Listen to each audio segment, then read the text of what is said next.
परमात्मा और किसान। एक गांव की में एक किसान रहता था। वह दिन भर खेत में मेहनत कर अपने फसल से अपने परिवार का पालन पोषण करता था, लेकिन कुछ वर्षों से मौसम की मार के कारण उसके खेत में अच्छी फसल नहीं हो पा रही। कभी बाढ़ तो कभी ओले तो कभी सूखे से उसकी फसल बर्बाद हो जाती। वह बहुत दुखी था। एक दिन दुखी होकर वह परमात्मा को कोस रहा था।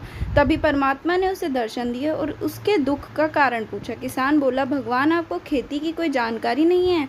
आपके कारण हर साल मेरी फसल बर्बाद हो जाती है और मेरे परिवार के सामने भूखे मरने की नौबत आ जाती है।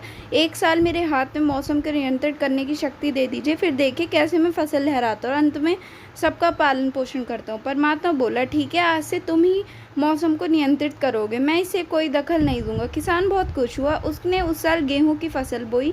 मौसम का पूरा नियंत्रण कर उसके हाथों में था। उसने धूप, पानी और हिसाब से आने दी। तेज धूप से अपनी फसल बोई, साथ में ही फसल बढ़ने लगी। फसल देख किसान झूम उठा, क्योंकि इतनी अच्छी फसल उसने खेत में कभी नहीं हुई थी।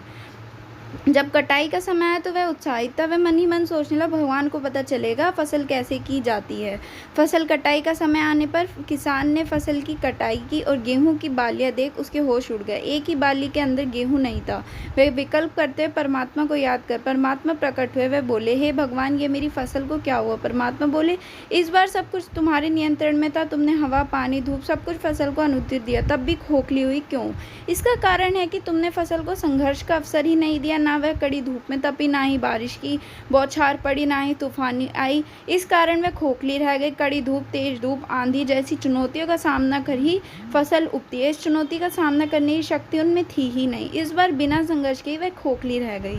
सीख, जीवन में चुनौतियां और संघर्ष अति आवश्यक हैं। चुनौतियों से जूझना और संघर्ष करने से हमें कोई आंतरिक गुणों का विकास होता है।